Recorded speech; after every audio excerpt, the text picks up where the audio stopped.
ये कहानी है भूतिया पेंटिंग की। पूरे गांव में हरियाली का मौसम था। सूरज की किरणें स्वर्ण के माफिक दिखाई दे रही थी।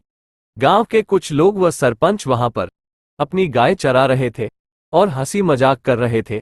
तभी दूसरे गांव का एक आदमी वहां पर आ जाता है। अरे भाइयों, आप मुझे बता सकते हो कि रामपुर गांव का रास्ता किस तरफ है और वह गांव कहां पर है? अरे हाँ, बता तो सकते हैं, लेकिन पहले आप बताओ कि आप कौन हो और रामपुर गांव में क्यों जाना है। अरे इससे आपको क्या करना, आप तो मुझे बस रास्ता बता दीजिए। अरे जो यहाँ पर बैठे हैं ये गांव के सरपंच साहब हैं, तो आपको बताना तो पड़ेगा कि आपके गांव में क्या काम है। अरे मैं एक चित्रकार हूँ और मैं सुंदर सुंदर तस्वीर बनाता हूँ। मुझे आपके गांव में जो जंगल है उसकी तस्वीर बनानी थी, इसलिए मैं आया था और मुझे एक कमरा चाहिए। ये तो बढ़िया बात है कि आप हमारे गांव की पेंटिंग बना रहे हो। एक पेंटिंग हमारी भी बना देना। हाँ हाँ, क्यों नहीं, मैं आप सबकी एक अच्छी सी पेंटिंग बना दूंगा, लेकिन आप मुझे कमरा दिला दीजिए। फिर गांव के सरपंच बबलू को गांव का रास्ता बता देते हैं और उसे एक कमरा भी दे देते हैं। बबलू कमरे में आ जाता है। अरे बस अब मेरा काम तो हो गया, मुझे तो एक कमरा मिल गया और अब मैं अपना काम कर सकता हूँ। बबलू पेंटिंग बनाने के काम में लग जाता है। बबलू बहुत सुंदर व अच्छी पेंटिंग बनाता है। बबलू ने अपने कमरे में तरह तरह की पेंटिंग बनाकर दीवारों पर लगा दी। बबलू गांव वालों का विश्वास जीतना चाहता था। तभी काम के सरपंच बबलू के पास आ जाते हैं। अरे वाह बबलू, तुम तो बहुत अच्छी अच्छी पेंटिंग बना लेते हो। इसका मतलब तुम तो कलाकार हो। अरे सरपंच साहब, आप कैसे आए? कोई जरूरी काम था तो मुझे बुला लेते, मैं आ जाता। अरे नहीं, मैं तो तुम्हारी पेंटिंग देखने के लिए आया था। सच में तुम पेंटिंग बहुत अच्छी बनाते हो। इतनी बात कहकर सरपंच साहब वहां से चले जाते हैं। बबलू अपने काम में आगे बढ़ रहा था। तभी गांव का एक आदमी आ जाता है। अरे बबलू भाई, मैंने सुना है तुम बहुत अच्छी अच्छी पेंटिंग बनाते हो। एक पेंटिंग मेरे भी बना दो। हाँ हाँ, क्यों नहीं, आपकी भी एक अच्छी सी पेंटिंग बना देता हूँ। तुम एक काम करना, कल सुबह जंगल में आ जाना। फिर वह आदमी वहां से चला जाता है। फिर अगली सुबह हो जाती है। बबलू वह आदमी दोनों जंगल में पहुंच जाते हैं। बबलू उस आदमी की पेंटिंग बनाने में लग जाता है। अरे क्या बबलू भाई, कितनी पेंटिंग बना दी, थोड़ी तो दिखाओ मुझे पेंटिंग कैसी बनी है। फिर वह आदमी पेंटिंग देखने के लिए चला जाता है।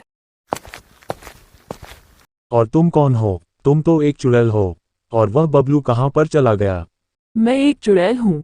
मैं पूरे गांव को मारने के लिए आया हूँ। मैं किसी को जिंदा नहीं छोड़ूंगी, सबको मौत के घाट उतार डालूंगी।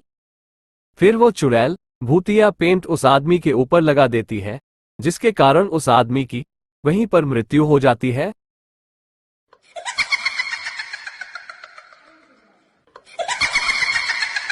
मैं किसी को जिंदा नहीं छोड़ूंगी, सबको एक एक करके मार डालूंगी। फिर वो चुड़ैल वहां से चली जाती है। फिर वो चुड़ैल बबलू बनकर वापस अपने घर में आ जाती है और बबलू पेंटिंग बनाने में लग जाता है। तभी वहां पर एक औरत आ जाती है।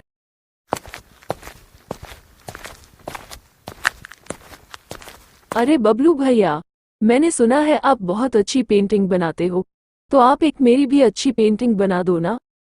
हाँ क्यों नहीं, मैं आपकी एक अच्छी पेंटिंग बना दूंगा, लेकिन इसके लिए आपको जंगल में आना होगा।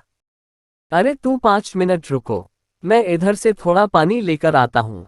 फिर बबलू जंगल में पास ही नदी में से पानी लेने के लिए चला जाता है। अरे चलो देखती हूँ बबलू पेंटिंग कैसी बनाता है। फिर वह औरत पेंटिंग देखने के लिए चली जाती है।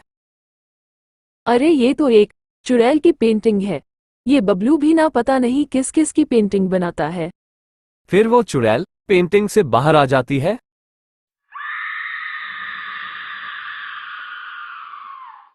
अरे तुम तो एक पेंटिंग थी और तुम पेंटिंग से बाहर कैसे आई चुड़ैल? मैं तुम सब लोगों को मारने के लिए आई हूँ, मैं किसी को जिंदा नहीं छोड़ूंगी। फिर वो चुड़ैल वो भूतिया पेंटिंग उस लड़की के सिर पर लगा देती है, जिसके कारण उस लड़की की वहीं पर मृत्यु हो जाती है।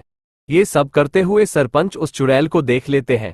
फिर सरपंच जी गांव में आकर सारी बात पूरे गांव वालों को बता देते हैं अरे वो को चित्रकार नहीं है, वो एक चुड़ैल है जो हमें मारने के लिए आई है। बबलू अपने घर पर आ जाता है। मैं एक एक करके पूरे गांव वालों को मार डालूंगी। सरपंच व गांव के कुछ लोग आग लेकर उसके घर में आ जाते हैं और उसके पूरे घर को आग लगा देते हैं। आग में जलने के कारण उस चुड़ैल की वहीं पर मृत्यु हो जाती है और सरपंच साहब की समझदारी की वजह से पूरे गांव में खुशियों का माहौल छा गया। फिर उस गांव को उस चुड़ैल से आजादी मिल गई।